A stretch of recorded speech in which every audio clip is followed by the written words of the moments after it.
தில்லை மூதூர் ஆடிய திருவடி. கடைசியில் அங்கதான் முடிக்கிறார். புலியூர் புக்கு இனிதருளினன் அப்படின்னு சொல்லி இனிதருளி புலியூர் புக்கான்னு முடிக்கணும்.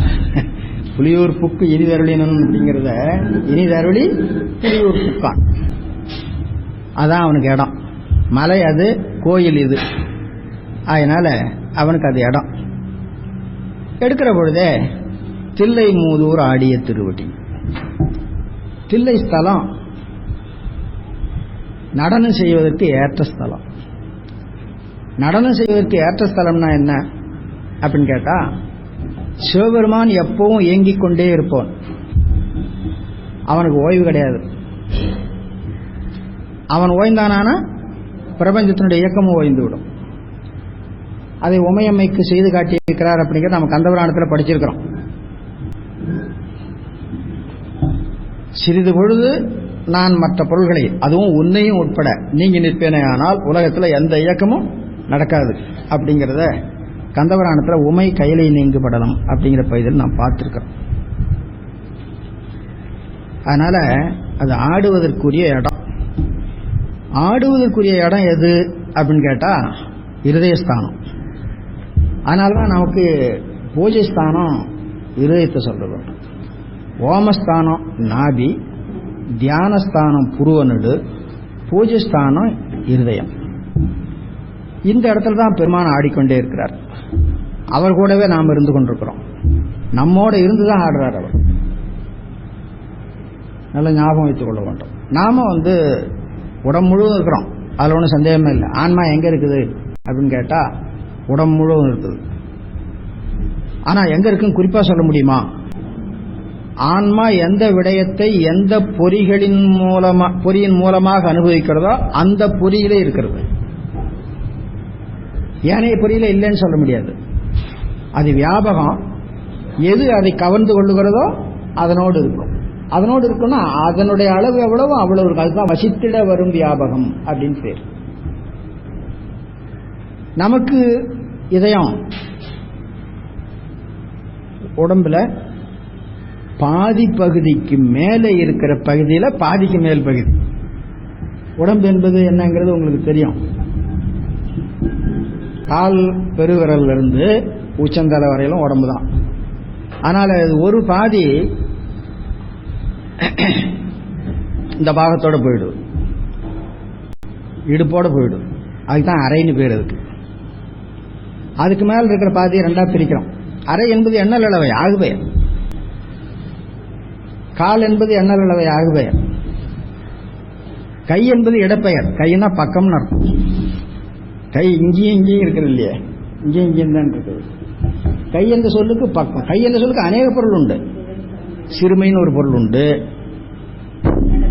ஒழுக்கம் என்ற ஒரு பொருள் உண்டு, பக்கம்னு ஒரு பொருள் உண்டு. அந்த மாதிரி அநேக பொருள் உண்டு. இப்போ இந்த இடத்துல கை அப்படின்னு சொல்றது பக்கம். அந்த மாதிரி நம்ம உடம்புல இருக்கிற உறுப்புகளுக்கு பெயர். அதுல ஒரு பாதி 96 அங்குலம் உடம்புன்னு சொல்லுவாங்க. 47 அங்குலம் கீழே, 47 அங்குலம் மேல. இதுல இருக்கிற அறை அதுல இருக்கிற அறை ரெண்டையும் சேர்த்து ஒரு அங்குலம், அதுதான் மூலம். மூலாதாரஸ்தானம் சொல்றோம் இல்லைங்களா? அதுக்கு மேல இருக்கிறது நீங்க ரெண்டா பிரிக்கிறீங்க. மூலாதாரம், சுவாதிஷ்டானம், மணிபூரகம். இது இந்த வயிற்று பாகத்தோட நின்றுடும். அதுக்கு மேல வருவது ஹிருதய பாகம். அப்போ அநாகதம், விசுத்தி, ஆக்ஞை இது வரணும். சரி, இதுக்கு மேல் பாகம் இங்க நிற்கும். இதனுடைய வியாபகம் இது வரணும் இருக்கும். ஆனா ஆன்மாவினுடைய இயக்கம் இதோட நிக்கிறது இல்லை. அதுக்கு மேலேயும் 12 அங்குலம் வரையிலும் அதுக்கு இயக்கம் உண்டு. அதான் துவாதசாந்த தலம் அப்படின்னு சொல்லி சொல்றது. அங்க போய் சேர்றது தான் நமக்கு நோக்கம். நேராக போக முடியாது. பழக்கம் அதிகமாயிட்டா நேராகவே போயிடலாம். அது முடியாத பொழுது கொஞ்சம் கொஞ்சமா தங்கி தங்கி போவோம். அதனாலதான் ஆதாரம் ஆதாரம் அப்படின்னு. இதுவரையிலும் ஆதாரம். இங்க போனா ஆன்மா தரிசனமாகும், அதுக்கு மேல போனா சிவ தரிசனமாகும். திருவந்தியாரில் ஒரு பாட்டு உண்டு. ஆதாரத்தாலே நிராதாரத்தே சென்று மீதானத்தே செல உந்தீவர விமலர்க்கு இடம் அது என்று உந்தீவர. அதுல நிராதாரம் என்பது நிராதார யோகம் அப்படின்னு பொருள் சொல்லுவாங்க. நிராதார யோகம் என்பது என்னன்னு கேட்டா, படிப்படியா இங்கிருந்து போகாம நேரா போறதுக்கு பழகிக்கிறது. ஏறக்குறைய நம்ம வேதாத்திரி செய்தது அதுதான். குண்டலினி சக்தி இங்க கொண்டு வந்து வச்சுடுறோம் நேரா, நீ ஒன்றும் சிரமப்பட வேண்டாம் அப்படிங்கிறார். அப்புறம் இங்க கொண்டு வந்து வைக்கிறேன் அப்படிங்கிறாரு. அந்த மாதிரி நிராதாரம் அங்க போனாதான் ஆன்மாவுடைய உண்மை. அது வரையிலும் கீழே தான் எல்லாம். ஆன்மாவுடைய உண்மை தரிசனமாகும். அதுக்கு மேல போனா சிவ தரிசனமாகும். துவாதசாந்தம் சிவம் இருக்கிற இடம். குமரகுரு பாடிட்டார், துவாதசாந்த பெருவெளியில் துரியங்கடந்த பரநாத மூலத்தலம். அந்த இடத்துக்கு அடையாளம் கொடுத்திருக்கிறார். துரியங்கடந்த நிலை, பரநாதம் இயங்குகிற நிலை, எல்லாத்துக்கும் மூலமாக இருக்கிற அது. அங்கதான் சிவம் வெளிப்படுகிறது. அதுக்கு மேல இருக்கிறது பரசிவம், அது நமக்கு தெரியாது. அது துவாதசாந்த தலத்துல. துவாதசாந்தம்ங்கிறது 12க்கு முடிவு, 12 முடிவு. அதான் துவாதச அந்தம். இந்த 12 அங்கலம் வரலும் துவாதசாந்தம். 12 அங்கலம் முடிகிற இடத்துல துவாதசாந்த அந்தம். அதுக்கு மேல இருக்கிறது பெருவியாபம். அதுதான் சிதாகாசம் என்பது போல சொல்றது. அந்த இடத்துல வந்துதான் சிவம் புறப்படுகிறது. ஆகையினால இதை நாம பூஜைத்தானமா வைக்கிறோம். அதுபோல நிலத்தை, பூமியை ஒரு புருடன் என்று சொல்றது உண்டு. விராட் புருடன் அப்படின்னு பேர். பொதுவா நம்ம இலக்கியத்திலும் சரி தத்துவத்திலும் சரி ஒவ்வொன்றையும் புருஷனுடைய வடிவமாக சொல்றது ஒரு வழக்கு. வேதத்தை புருஷன் என்று சொல்லுவோம், வேத புருஷன் அப்படின்ட்டு குமரகுரு அப்படியே பாடியிருக்கிறார். வேத புருஷனும் விராட் புருடனும் பேதமைப்பாளரே பெரிதும்மா அப்படின்னு சொல்லி. அதுபோல பூமி ஆகிய விராட் புருடனுக்கு இதயத்தானமாக தில்லையை சொல்றது உண்டு. நமக்கு எப்படி உடம்புல இடநாடி வலநாடி நடுநாடி ஓடுதோ அத போல பூமியிலேயும் இடநாடி வலநாடி நடுநாடி ஓடுகிறது. அது இந்த ஸ்தானத்தின் வழியாக ஓடுகிறது. இங்கிருந்து தான் உங்களுக்கு நடுநாடி. இடநாடி வலநாடி கீழே இருந்தே வருகிறது. அதனால அங்க அவன் எப்பொழுதும் நடனம் செய்து கொண்டிருப்பதாக அவனை நாம் கருதுகிறோம். அது சொல்றார், தில்லை மூதூர் ஆடிய திருவடி. தில்லை என்பது ஊர் பேருங்க, நல்ல ஞாபகம் வைத்துக் கொள்ள வேணும். சிதம்பரம் என்பது ஊர் பேர் இல்லை. இப்பெல்லாம் சிதம்பரம் தான் ஊர் பேருன்னு சொல்லிட்டு இருக்கிறோம். தில்லை என்பதுதான் ஊர் பேர். ஊர் பெயர்லாம் பெரும்பாலும் ஒரு மரத்தின் பெயரை ஒட்டி வருங்க பெரும்பாலான ஸ்தலங்களுக்கு. ஆனால் அது மறைஞ்சு போச்சு. மதுரைக்கு கடம்பவனம்னு பேர். கடம்ப மரம் நிறைந்திருக்கிற காடு. அந்த காட்டுல ஒரு மரத்தின் கீழே பெருமான் சிவலிங்க திருமேனியாக இருந்திருக்கிறார். அது நிறைய பேர் வழிபட்டாங்க. பின்னால் அது கோயில் கட்டி அதை இதை பண்ணி அந்த கடம்பவனம்ங்கிறது போயாச்சு. இப்ப எங்க பேரூர் இருக்குதுல்ல, அதுக்கு அரசவனம்னு பேர். பிப்பிலாரண்யம் அப்படின்னு சமஸ்கிருதத்துல சொல்லுவாங்க, அரசவனம் அப்படின்னு பேர். இப்படி பெரும்பாலான ஸ்தலங்கள் அங்கிருந்து தான் உங்களுக்கு ஸ்தல விருட்சமே வந்து சேர்றது. சில இடங்கள்ல ஸ்தல விருட்சம் வேறையா இருக்கும். அவங்களை கேட்டீங்கன்னா பெருமான் அந்த விருட்சத்தின் கீழே தான் வெளிப்பட்டார் அப்படின்னு சொல்லுவாங்க. அதனால ஸ்தல விருட்சம் வரும். அது போல தில்லை என்பது ஒரு மரம். அந்த மரம் நிறைஞ்சிருந்த காடா இருந்த ஒரு ஊர் அது. அதனால இதுக்கு தில்லைவனம் அப்படின்னு பேர். அது என்ன மரம்னு இப்ப நமக்கு சொல்ல தெரியல. தொல்காப்பியர் காலத்தில் அப்படி ஒரு மரம் இருந்திருக்குது. தில்லை என்ற ஐகாரை ஈற்று மரப்பெயர் வருகின்ற சொற்களோடு சேர்ற பொழுது எப்படி சேரும் அப்படின்னு விதி பண்றாரு. இலக்கணம் என்று சொன்னாலும் கூட அந்த இலக்கணம் தான் நம்ம நாட்டினுடைய பண்பாடு, பழக்க வழக்கம், சில பழைய சின்னங்கள், இன்னைக்கு நம்ம காலத்துல இல்லாத பொருள்கள், அடையாள சின்னங்களாக அதுக்குள்ளால இருக்கும். இந்த இலக்கணம் படிக்கிறவங்க அந்த நோக்கத்திலும் இலக்கண நூல்களை நோக்க வேண்டும். அப்போ இந்த ஊருக்கு பேர் என்ன? ஆடிய என்றதுனால ஆளுகின்ற இடம் எது அப்படிங்கிறது பார்க்கணும். இறைவன் இயல்பா இருக்கிற இடம் பரம ஆகாசம்னு பேர். அந்த பரம ஆகாசத்துக்கு தான் சிதாகாசம் அப்படின்னு பேர். பரம ஆகாசம் என்றால் மேலான ஆகாசம், அதுக்கு மேல வேற ஒண்ணு இல்லை அப்படின்னு அர்த்தம். மேலான ஆகாசம்னா அப்புறம் கீழான ஆகாசம் ஒண்ணு உண்டோ அப்படிங்கிற ஒரு கேள்வி வந்துடும். இப்ப நாம் பார்க்கறோம் இல்லையா, இது பூத ஆகாசம். பூத ஆகாசம் ஏன் சொல்றோம் அப்படின்னு கேட்டா,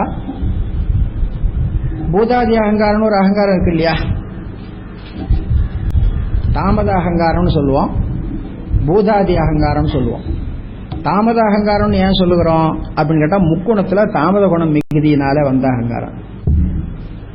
குணத்திலிருந்து தான் நீங்க அதாவது பிரகிருதி மாயைக்கு கீழே எல்லாம் குணம். பிரகிருதி மாயிலிருந்து குணதத்துவம் வரும், குணத்திலிருந்து புத்தி தத்துவம் வரும், புத்தி தத்துவம் சத்துவ குணமா இருக்கும், அதிலிருந்து ஆங்கார தத்துவம் வரும், ஆங்கார தத்துவம் ரஜோகுணமா இருக்கும். அந்த ஆங்கார தத்துவம் ரஜோகுணமா இருக்குன்னு சொன்னா மற்ற 2 குணங்கள் அதுல இருக்கும். எனவே மற்ற 2 குணங்கள்ல சத்துவகுணம் மிகுதியான பாகம் தைசத அகங்காரம் வரும், ரஜோகுணம் மிகுதியான பாகம் வைகாரிக அகங்காரம் வரும், தமோகுணம் மிகுதியான அகங்காரம் தாமத அகங்காரம். அத பூதாதி அகங்காரம் சொல்றோம். ஏன்னு கேட்டா, தூல பூத சூக்கும பூதங்களுக்கு காரணமா இருக்கிற அகங்காரம் அது. அந்த அதுல இருந்து தான் தன்மாத்திரை வருது. தன்மாத்திரையை சூக்கும பூதம்னு சொல்லுவோம். தன்மாத்திரையிலிருந்து தான் தூல பூதம் வருது.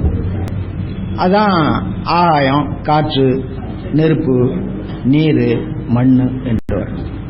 அப்போ இந்த பூதங்களுக்கு முதலாக இருக்கின்ற அகங்காரம், ஆகையினால அதுக்கு பூதாதி அகங்காரம். அப்போ அந்த அகங்காரத்துக்கு 2 வகையில பேர் வந்திருக்குது. என்ன குணம் மிகுதியா இருக்கிறதோ அந்த குணத்தினுடைய ஒரு பேர், எது தோன்றுவதற்கு காரணமாக இருக்கிறதோ அந்த தோன்றிய பொருளின் வழியா ஒரு பேர், 2 பேர் வந்திருக்கு. இது பூதாகாசம் பேர். இதுக்கு மேல இதெல்லாம் தூலம், இதுக்கு மேல போனீங்கன்னா சூக்குமம். அதான் மேலான ஆகாசம், பரம ஆகாசம். ஆகாசம்னா வெளி அப்படின்னு அர்த்தம், வேற ஒண்ணும் இல்லை. வெளி, வெட்ட வெளி. அந்த பரம ஆகாசம்னா அவன் இயல்பா ஆடிக்கொண்டிருக்கின்ற இடம். நமக்காக வந்து ஆடுகிற இடம் எது? நம்ம இதயத்துல, பூமியில இதயத்தானமாக இருக்கிறாகி தில்லையில. எனவே ஆடிய, எனவே அது ஆகாசத்தானம் என்று எடுத்துக்கொள்ள வேண்டும். பஞ்சபூத ஸ்தானங்கள்ல உங்க ஆகாசத்தலம் அதை சொல்லுவோம். அங்க ஆகாசம் எங்க இருக்குது? நடராஜ பெருமான் எழுந்தெழி இருக்கிறார் இல்லையா, அதுக்கு மேல் இடத்துக்கு ஆகாசம். கனகசபைங்கிறது உங்களுக்கு முன்னுமே சொல்லியிருக்கிறேன். கனகசபைங்கிறது இந்த ரத்ன சபாவதிக்கு ஸ்படிகலிங்கத்துக்கெல்லாம் அபிஷேகம் நடக்கிற பாகம் இருக்கு இல்லையா, அதுக்கு தான் கனகசபைன்னு பேர். அங்க எல்லாத்துக்கும் பொன் வேஞ்சிருப்பாங்க. பொன் வேஞ்சிருக்கிற பாகம் முழுவதும் கனகசபைன்னு அர்த்தம் இல்லை. பெருமான் எழுந்திருக்கிற பீடம் சக்தி, பறைதான் பீடம். பெருமான் ஆளுகின்ற அந்த உருவம் இருக்குத, அது மந்திரம். அதை சூழ்ந்திருக்கின்ற பகுதிக்கு ஆகாசம், அதான் சிதம்பரம். அப்ப சிதம்பரம் என்ற சொல்லு ஊருக்கு பேர் இல்லை, அது தில்லையில இருக்கிற நடராஜ பெருமான் எழுந்தருளி இருக்கிற கருவறை அப்படின்னு நாம் சொல்ல முடியுங்களா, அதனை சூழ்ந்து கொண்டிருக்கின்ற பகுதிக்கு சிதம்பரம். அது மேல இருக்கு. சித்தம்பரம், சிதம்பரம் வரும். ஞான ஆகாசம், அதான் பரம ஆகாசம். உண்மையில ஞான ஆகாசம் என்பது எங்க இருக்குது? சுத்தமாயை கடந்த இடத்துல இருக்குது, தத்துவங்களை கடந்த இடத்துல இருக்குது. அதை நாம எங்க வச்சு காட்டுகிறோம்? பூமியில தில்லை என்ற ஸ்தலத்துல வச்சு காட்டுறோம். ரொம்ப பழைய ஊருங்க தில்லை. மூதூர், மூதூர்னா பழைய ஊர்னு அர்த்தம். திருவாரூர் ரொம்ப பழைய ஊர், தில்லை ரொம்ப பழைய ஊர், சீகாழி ரொம்ப பழைய ஊர். அது போல நாம நம்ம சித்தாந்த நெறியில சொல்லுகின்ற முக்கியமான தலங்களை எல்லாம் மிக பழமையான ஊர் என்று சொல்லுவோம். தில்லை மூதூர் ஆடிய திருவடி. ஆடுதல் கூத்தாடுதல் தான் அர்த்தம். ஆனா ஐந்தொழில் செய்தல்னு அர்த்தம் பண்ணுவோம். ஆடுதலாவது ஐந்தொழில் செய்தல் அப்படின்னு அர்த்தம் பண்ணுவாங்க. எது ஐந்தொழில் செய்கிறது? சிவத்தினுடைய திருவடி தான் செய்கிறது. மாணிகாசர் பாடுறார், போற்றி ஆதியாகும் பாதம் உள்ளது, போற்றி அருளுகனின் அந்தமாம் செந்தளிர்கள், போற்றி எல்லா உயிர்க்கும் தோற்றமா பொற்பாதம், எல்லாம் திருவடியில் வச்சுதான் பாடுவார். திருவடி என்பது அவனுடைய சக்தியை குறிக்கிறது. உங்களுக்கு தெரியும், கல்லால் நிழல்ங்கிற பாட்டுக்கு அர்த்தம் பண்ற பொழுதே நீங்க பண்ணியிருக்கிறீங்க. கிரியாசக்தி ஞானசக்தி ரெண்டும் தான் அவனுக்கு திருவடி அப்படின்னு சொல்லுவோம். அப்போ திருவடி என்பது திருவடியை உடையவன் என்று அர்த்தம் பண்ணணும். அப்ப பெருமாள் திருவடி பெயராலேயே சொல்றது உண்டு. அதுக்கு அர்த்தம் எப்படி பண்ணணும்னு கேட்டா திருவடியை உடையவன் அப்படின்னு சொல்லணும்.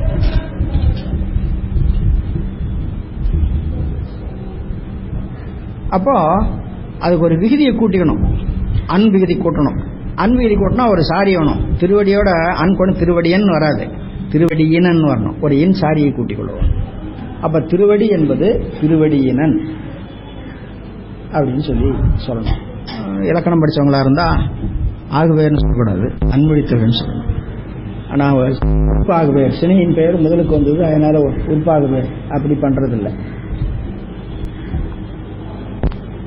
அது கொஞ்சம் நுணுக்கமா தெரிந்து கொள்ள வேணும். அது தமிழ் படிக்கிற காலத்துல தான் அது வேணும், இப்ப வேண்டாம். அதுல அனுசரித்து தான் அர்த்தம் பண்ணணுங்கிறத அடுத்த வேலை அவரே காட்டி வச்சிட்டாரு. பல்லுயிரெல்லாம் பயின்றனாகி, திருவடி பயின்றனன் வருமா? வராத. அப்ப திருவடியினன் பயின்றனாகி அப்படி அர்த்தம் வரும். தில்லை மூதூரின் கண்ணே ஆடிய திருவடியினன் அப்படின்னு சொன்னா நாம எல்லாம் நினைப்போம், சாமி எங்க இருக்கிறார் அப்படின்னு கேட்டா தில்லையில் இருக்கிறார் சொல்லுவோம். சாமி எங்க ஐந்தொழில் செய்கிறார் அப்படின்னு கேட்டா தில்லையில் தானே கூத்தாடுறாரு, தில்லையில இருந்துட்டு தான் ஐந்தொழில் செய்வார் அப்படின்னு சொல்லுவோம். சைவ சித்தாந்தத்தில் அப்படி ஒருத்தன் ஒரு கேள்வி கேட்டான், உங்க சாமி ஐந்தொழில் செய்கிறாருன்னு சொன்னீங்களே, எங்க இருந்துகிட்டு செய்கிறார்? ஐந்தொழில் செய்யறான்னு சொன்னா எங்க இருந்துட்டு செய்யறான்? குயவன் குடத்தை வணைகிறான் என்று சொன்னா அவன் வணைவதற்கு அவனுடைய வீடு, வீட்டில் ஒரு முற்றம் அப்படின்னு ஒரு இடம் இருக்குது. பெருமான் ஐந்தொழில் செய்கிறான்னா அவன் எங்க இருந்து கொண்டு செய்கிறான்? ஏதாவது ஒரு இடத்த சொல்லலாங்களா, இந்த இடத்துல இருந்து செய்யறான் அப்படின்னா? சொன்னா என்ன ஆகுன்னு கேட்டா அந்த இடத்த யாரு படைச்சதுன்னு கேள்வி வரும். இவன் அந்த இடத்துல இருந்துகிட்டு ஐந்தொழில் செய்கிறான்னு சொன்னா அந்த இடத்த யார் படைச்சது? அப்ப அவனே தனக்கு ஒரு இடத்தை படைத்துக் கொண்டு அந்த இடத்துல இருந்து கொண்டு அவனே தொழில் செய்கிறானா அப்படிங்கிற கேள்வி வரும். அதனால தில்லை மூதூரில் ஆடுகிறான் என்று சொன்னாலும் அவன் எல்லா உயிர்களிலும் இருந்து ஆடுகிறான். இப்போ கேள்வி, பெருமான் எங்கே இருந்து கொண்டு ஐந்தொழில் செய்கிறார்? அவரவருக்கும் அவரவருடைய ஆன்மாவில் இருந்து கொண்டு ஐந்தொழில் செய்கிறார். எனக்கு என்னென்ன செய்யணுங்கிறத எங்கூடவே இருந்து என்ன ஆன்ம அறிவில இருந்து கொண்டு செய்கிறார். அதை போல ஒவ்வொருவருக்கும். அப்ப ஒரே ஒரு ஆளு ஒவ்வொருவருடைய அறிவிலேயே இருந்து கொண்டு அவரவர்களுக்கு உரிய ஐந்தொழிலை வெவ்வேறு விதமாக செய்ய முடியுமா அப்படின்னா அதுதான் இறைத்தன்மை அப்படிங்கிறது. ஏன்னா அவன் வியாபகம் உடையவன், உள்ளும் புறம்பும் ஒளிவர நிறைந்த வியாபகம் உடையவன். ஆகையினால அவன் ஒருவனாயிருந்தே பல பொருள்களோடும் கூடி பல பொருள்களாகவும் இருந்து, அதனால்தான் ஏகன் அநேகன். ஏகனாயிருக்கின்றவனே அநேகனாக இருப்பான். அப்படி இருக்கிறதுனாலதான் அவனுக்கு இறைவன் பேர். அந்த மூணு சொல்லும் வரிசையா வச்சிருக்கிறார். ஏகன் ஏன்னு கேட்டா அவனுக்கு ஒப்பார் ஒருவரும் இல்லை, அவனுக்கு உயர்ந்தவர்களும் இல்லை, மற்றவர்களெல்லாம் அவர்களுக்கு கீழ்பட்டவர்கள் தான். ஆகையினால அவன் ஒருவன் தான் ஏகன். ஒருவனாய் இருந்து கொண்டே எல்லா பொருளோடும் கலந்திருக்கிறான். ஆகையினால அநேகன். அப்படி இருக்க முடியுமோ அப்படின்னு கேட்டா அதுக்கு தான் இறைத்தன்மை அப்படின்னு அர்த்தம். இறைத்தன்மைன்னா என்ன அர்த்தம்? இறை என்ற சொல்லுக்கு தலைமை, தங்குதல் அப்படிங்கிற ரெண்டு பொருள் உண்டு. அப்ப எல்லா பொருளுக்கும் அவன் தலைமை உடையவன், அவனுக்கு தலைவராக யாரும் கிடையாது. எல்லா பொருளிலும் அவன் தங்கி இருப்பவன். ஆகையினால அவனுக்கு இறைவன் பேர். அதுதாங்க ஏகன் அநேகன் இறைவன் என்ற பெயரால் சொன்னார். அப்போ தில்லை மூதூரில் ஆடிய அவனேதான் உங்களுடைய இடத்திலேயும் இருந்து ஆடுகிறான். என்னிடத்திலும் அவன் தான் இருந்து ஆடிக்கொண்டிருந்தான். இவ்வளவு நாளா ஆடின ஆட்டம் வேற, இப்ப ஆடின ஆட்டம் வேற. அந்த ஆட்டம் தான் ஆண்டு கொண்டருளியது. எல்லாருக்கும் ஒரு காலத்தில் நடக்கும். நமக்கெல்லாம் எப்ப சார் நடக்க போகுது அப்படின்னு நினைக்காதீங்க. ஏதோ ஒரு பிறப்புல நடக்கும். அவன் அது வரல உங்களை சும்மா விட மாட்டான். ஆமா, மேல மேல இறக்கவும் பிறக்கவும் மாத்தி மாத்தி பண்ணிக்கிட்டே இருப்பான். எப்போ உங்களுக்கு பக்குவம் வருதுன்னு நினைக்கிறானோ அப்போ அது செய்வான். அன்றைக்கு நாம மாணிக்கவாசகர் அடைந்த அந்த நிலையை நாம அடைய முடியும். வரும் எல்லாருக்கும், எப்போ வரும்னு சொல்ல முடியாது. இந்த வருஷம் வருமா, அடுத்த வருஷம் வருமா, இந்த பிறப்பில் வருமா, அடுத்த பிறப்பில் வருமானு தெரியாது. வந்தாகணும், வராம அவன் விடமாட்டான். ஏனென்றால் அவனுக்கு நோக்கம் எல்லா ஆன்மாக்களையும் முத்தி அடைவிக்க வேண்டும், திருவடி பேர் அடைவிக்க வேண்டும் அப்படிங்கிறதுடைய நோக்கம். எதை எதை எந்தெந்த காலத்தில் செய்யலான்னு பார்த்துட்டு இருக்கிறான். பல்லுயிரெல்லாம் பயின்றனாகி அப்படி பயிலுகிற பொழுது, எல்லா உயிரோடும் பயிலுகிற பொழுது அதற்கு உரியவற்றை செய்ய வேண்டும். அப்படின்னா அந்தந்த குணத்தை தான் உடையவனாக இருந்து அவங்களை இயக்க வேண்டும் இல்லைங்களா? அப்பதான் பெருமான் எவ்வளவு பாடுபடுறார் நமக்காக. எனக்கு கோபம் வந்தா அவனுக்கு கோபம் வருது. எனக்கு கோபத்தை இயக்க வேணும்னு அவன் கோபம் உடையவன் போல இருக்கிறான். எனக்கு சந்தோஷத்தை இயக்க வேணும்னா அவன் சந்தோஷம் உடையவன் போல இருக்கிறான். அவனுக்கு என்ன தலைவிதி? அவனுக்கு கோபமும் கிடையாது, சந்தோஷமும் கிடையாது. ஆனா எனக்கு அதை ஊட்டியாக வேண்டும். ஊட்டியாக வேண்டும்னா அவன் அந்த மாதிரி நிக்கிறான். எண்ணில் பல்குணம் எழில் பெற விளங்கி மண்ணும் விண்ணும் வானோர் உலகும் துண்ணிய கல்வி தோற்றியும் அழித்தும். மண்ணும் விண்ணும் வானோர் உலகும் துண்ணிய கல்வியும் தோற்றியும் அழித்தும். இந்த கல்வி என்பதில் ஒரு உண்மை சேர்த்துக்கோணும். மண்ணும் விண்ணும் வானோர் உலகம் என்பது அர்த்த பிரபஞ்சத்தை குறிச்சது. துண்ணிய கல்வி என்பது சப்த பிரபஞ்சத்தை குறிச்சது. சிவபெருமான் சிருஷ்டி பண்ணுகிற பொழுது சுத்தமாயிலிருந்து தத்துவங்களை தோற்றுவிக்கிறான் அப்படின்னு நாம் படிச்சிருக்கிறோம். தொடக்க நிலையில சைவ சித்தாந்தம் படிக்கிறவங்க சுத்தமாயிலிருந்து தத்துவங்களை தோற்றுவிக்கிறான் அப்படிங்கிறது மட்டும்தான் படிப்பாங்க. கொஞ்சம் சைவ சித்தாந்தத்தில் வளர்ச்சி அடைஞ்ச பொழுது சுத்தமாயிலிருந்து கலைகளை படைக்கிறான், சுத்தமாயிலிருந்து வாக்குகளை படைக்கிறான் அப்படின்னு படிப்போம். சைவ சித்தாந்த கல்வி அப்படி வளர்ச்சி அடையணும். சுத்தமாயிலிருந்து கலைகளை, பஞ்ச கலைகளை படைக்கிறான். அந்த கலைகளில் தான் தத்துவம் ஒட்டிட்டு இருக்குது. நாம் அந்த கலைகளை படிக்கிறது இல்லை. கலையை படிக்கிறதுக்கு எப்போ போவோம் தெரியுங்களா? எட்டாஞ்சூத்திரம் படிக்கிற போது போவோம். அங்கதான் உங்களுக்கு கலா சோதனை வரும். அந்த கலா சோதனைன்னா என்னங்கிறத தெரிஞ்சுக்கிற பொழுதுதான் தீட்சையில வரும் கலா சோதனை. தீட்சை 8ஆம் சூத்திரத்தில் சொல்லப்படுவது. ஆகினால அங்கதான் நீங்க அதை தெரிந்து கொள்ள வேண்டி வரும். அது வரையிலும் அதை யாரும் நாங்கள் சொல்லிக் கொடுக்க மாட்டோம். அதே போல வாக்கு சொல்லிக் கொடுக்க மாட்டோம். வாக்கும் சுத்தமாயிலிருந்து வரும். அவற்றையெல்லாம் தோற்றுவிக்கிறான் அப்படிங்கிறத நாம் நினைவு எடுத்துக் கொள்ள வேண்டும். மண்ணும் விண்ணும், மண்ணுலகம் விண்ணுலகம், வானோர் உலகம். விண்ணுலகம் வேற, வானோர் உலகம் வேற அப்படிங்கிற நினைவு வைத்துக் கொள்ள வேண்டும். வானோர் என்பவர் பல வகையா இருக்கிறாங்க. அவங்கவுங்களுக்குன்ற உலகம் இருக்கு.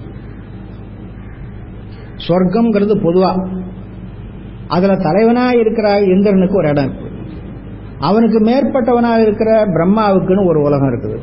அவனுக்கு மேற்பட்டவனா இருக்கின்ற திருமாலுக்கு ஒரு இடம் இருக்கு. இவர்களுக்கெல்லாம் மேற்பட்டவர்களா இருக்கின்ற உருத்திரர்களுக்குன்னு தனித்தனி இடம் இருக்கு. அப்போ மண்ணும் விண்ணும் வானோர் உலகம். வெறும் உலகத்தையும் உடம்பையும் படைச்சா அந்த உடம்போடு கூடியிருக்கிற ஆன்மாக்களுக்கு அறிவு வளர்றதுக்கு ஏதாவது வழி வேணுமே. அறிவு என்பது எப்பொழுதும் சப்தத்தின் வழியாக தான் நடக்கும், வாக்கின் வழியாக தான் நடக்கும். வாக்கின் வழியாக அறிவு நடக்கும், வாக்கு அடங்கிய வழியாக அனுபவம் நடக்கும். அதை நாம் கந்தபுராணத்தில் பார்த்துருக்கிறோம். முனிவர்கள் பெருமானிடத்தில் போய் எங்களுக்கு ஞான போதகம் போதிங்கன்னு சொன்னாங்க, கேட்டாங்க. அவர் வேதத்தை சொல்லிக் கொடுத்தாரு. அதை படிப்பதற்குரிய கலைகளை, அங்கங்களை சொல்லிக் கொடுத்தார். ஒன்றும் மனசு அடங்கலைங்க சாமி, படிப்பினுடைய பயன் மனம் அடங்கணும் இல்லைங்களா? அப்படியா, ஆகமம் சொல்லிக் கொடுக்குறேன் அப்படின்ட்டு ஆகமத்தை சொல்லிக் கொடுத்தார். அதை படிச்சுட்டு வந்தாங்க. ஒன்றும் புண்ணியம் இல்லைங்க சாமி, இந்த ஆகமத்தினாலையும் ஒன்றும் புண்ணியம் இல்லை, நீ அதை விட சூக்குவமா ஒன்று இருக்குது, அதை சொல்லிக் கொடுக்குறேன். வேதம் தூலம், அதை விட சூக்குமா ஆகமம், அதுக்குள்ளால தத்துவமசின்னு ஒரு வாக்கியம் இருக்கு, அதை சொல்லிக் கொடுக்குறேன் அப்படின்னாரு. அப்புறம் சொல்லிக் கொடுத்தாங்க. அவங்களும் போய் ஏதோ அவங்க பயிற்சி பண்ணி பார்த்தாங்க, இன்னும் ஒன்றும் ஆகலைன்னு சொன்னாங்க. சரி, இதெல்லாம் சொல்லி கொடுத்தா வராது, எதிர உட்காருங்க, நான் எப்படி இருக்கிறேனோ அது மாதிரி நீங்கள் இருங்க. ஆமாம் அப்படின்னு அவர் இருந்தார். அவ்வளோதான், அவர்களுக்கு அனுபவம் வந்துவிட்டது, மனம் அடங்கிட்டு அனுபவம் வந்துவிட்டது. இது சொல்லால் சொல்லிக் கொடுக்கவில்லை, மற்றதெல்லாம் சொல்லால் சொல்லிக் கொடுத்தாங்க. இதுதான் நாம் கந்தபுராணத்தில் பார்க்குறோம். அதனால ஆன்மாக்களுக்கு அறிவு தோன்ற வேண்டும் என்று சொன்னால் வாக்கு வேண்டும். வாக்கு ரூபமாக தான் சாஸ்திரங்கள்லாம் இருக்கின்றன. அதை அவன் தோற்றுவித்தான். எங்கிருந்து தோற்றுவித்தான் உங்களுக்கு தெரியும், அடிக்கடி சொல்லி வச்சிருக்கிறோம். சதாசிவ தத்துவத்தில், சதாசிவ தத்துவத்துக்கு மேலே வாக்கு ரொம்ப சூக்குமம். பறை பைசந்தி ரெண்டும் சிவம் சக்தி என்ற தத்துவத்தில் இருக்குது. மத்திமை என்ற வாக்கு சதாசிவ தத்துவத்தில் வருது. அந்த மத்திமை என்ற வாக்கில் தான் எழுத்து பிரிந்து தோன்றுகின்ற நிலை. அங்கதான் உங்களுக்கு சாஸ்திரம் வரும். தோற்றியும் அழித்தும், இதனால ஞாபகம் வைத்துக் கொள்ளுங்க. வாக்கு ரூபமாயிருக்கின்ற சாஸ்திரங்களும், சாஸ்திரங்களும் என்பதுல வேதம் ஆகமம் எல்லாமே தோற்றுவிக்கப்படும், ஒடுக்கப்படும். அழித்தல் என்பதில் சைவ சித்தாந்தத்தில் ஒண்ணுமில்லாம பண்றதுன்னு அர்த்தம் கிடையாது. அழித்தல் என்பதுக்கு ஒடுக்குதல், தூலமாக இருக்கிற நிலையை மாற்றி சூக்குவமான நிலைக்கு கொண்டு செலுத்தும். அப்ப வேதம் எல்லாம் என்ன ஆகிறது சங்கார காலத்துல அப்படின்னா, அந்த மத்திமை வாக்குக்கு மேல இருக்கு பாருங்க, பைசந்திக்கு போய், பைசந்திலிருந்து பறைக்கு போய், பறைக்கு போய் சிவசக்தியில போய், சிவசக்தியோட இருந்து சிவத்துல போய் ஒடுங்கி அப்படியே கிடக்கும். திரும்ப வருகிற பொழுது சிவத்திலிருந்து சிவசக்தி வரும், சிவசக்தியிலிருந்து நாதத்துவம் முதலான வரும். அப்ப திரும்பவும் இவைகள் வரும். அப்ப வேதத்துக்கு அழிவில்லை, ஆகமங்களுக்கு அழிவில்லை, மந்திரங்களுக்கு அழிவில்லை. இன்றைக்கு நாம் சொல்லுகின்ற எழுத்து வடிவத்திற்கு அழிவு உண்டு. அதுலயும் கூட வரி வடிவத்துக்கு அழிவு உண்டு, ஒலி வடிவத்துக்கு அழிவு கிடையாது. வரி வடிவம் அவங்கவங்க பாஷையில் ஒவ்வொரு மாதிரியா இருக்கும். நம்ம சிவாய அப்படின்னு எழுதுறான்னா தமிழ் தெரிஞ்சவன் ஒரு மாதிரி எழுதுவான், அதே ஆங்கிலம் தெரிஞ்சவன் அவன் வேற மாதிரி எழுதுவான், சமஸ்கிருதம் தெரிஞ்சவன் அவன் மாதிரி எழுதுவான், கன்னடம் தெரிஞ்சவன் தெலுங்கு தெரிஞ்சவன் அவன் பாஷையில் எழுதுவான். ஒவ்வொரு பாஷைக்கும் வரி வடிவம் வேற வேறையா இருக்கும். ஆனா ஒலி வடிவம் எல்லா பாஷையிலும் ஒன்னே தான்.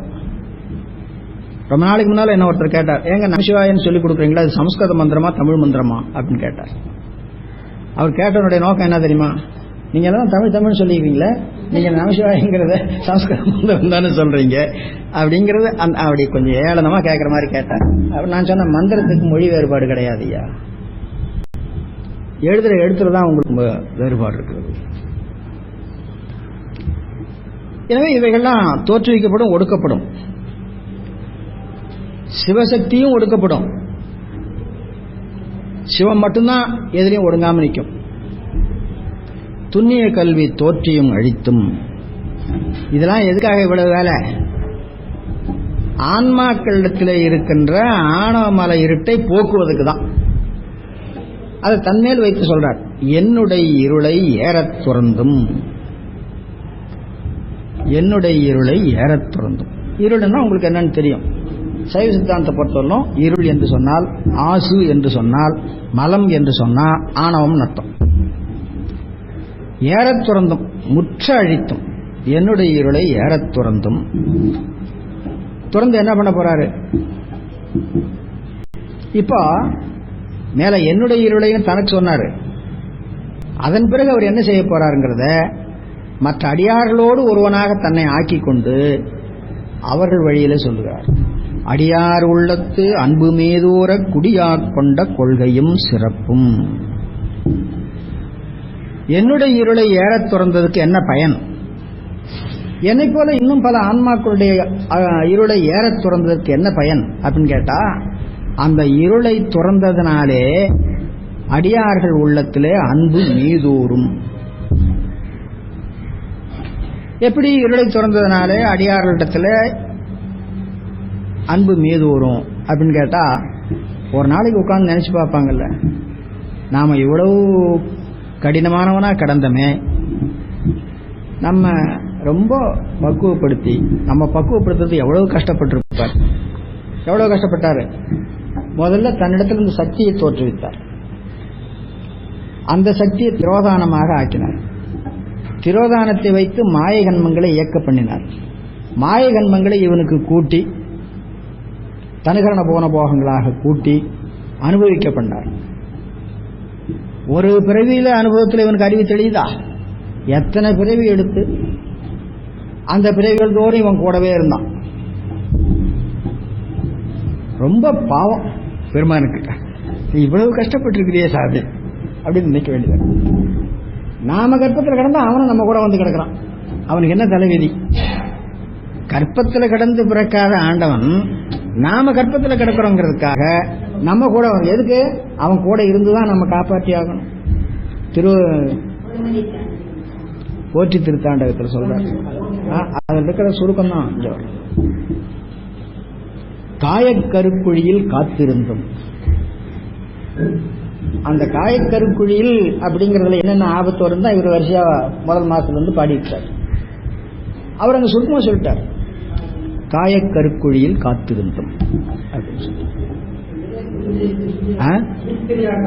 ஆமா ஆமா ஆமா. அப்படி அவனுக்கே பிறப்பு இல்லை, அவன் கருவிலே கிடந்தவன் இல்லை. சிவபெருமானுக்கு சொல்ற பெருமையா என்னன்னு கேட்டா, ஏனைய கடவுளர்கள் எல்லாம் கருவிலே கிடந்து பிறந்த தெய்வங்கள்.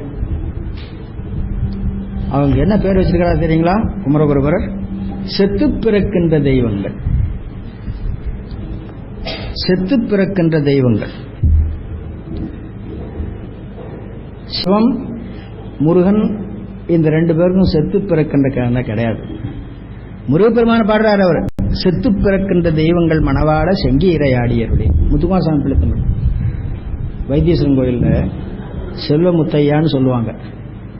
அந்த ஆமா அவதான் முத்துக்குமாரசாமி, அவர் பேர்ல பாடின பிள்ளை தமிழ். அவன் போய் நமக்காக கிடக்கிறான், எவ்வளவு பாடுபட்டுருக்கான். இதையெல்லாம் நினைச்சு பார்த்தா அன்பு மீது வரும். சிவம் நமக்கு என்ன, அதாவது ஒருவர் மேல நமக்கு ஒரு பாசம், பற்று, அன்பு எழ வேணும்னா அவங்க நமக்கு என்ன நல்லது செய்தாங்க அப்படிங்கறத நினைச்சு பார்த்தா வரும்.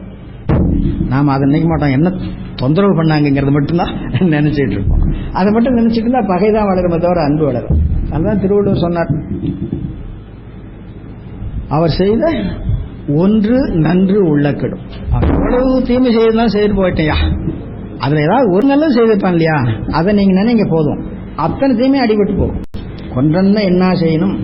அவர் செய்த ஒன்று நன்று உள்ள கெடும். சிவபெருமான் நமக்கு என்ன செய்யவே இல்லை, செய்தது எல்லாமே நல்லதுதான். நாம தான் அதை என்ன, அந்த சாமிக்கு கண்ணே இல்லை அப்படி சொல்லுவோம், சாமிக்கு அறிவே இல்லை அப்படின்னு சொல்லுவோம். ஆனா அவன் நமக்கு நல்லதே தான் செய்யறான், அவன் செய்யறதுதான் நல்லதுதான். அதை நினைச்சா அன்பு மிகும். இது எங்க சொல்லி இருக்குது? 11ஆம் சூத்திரத்துல சொல்லி இருக்குது.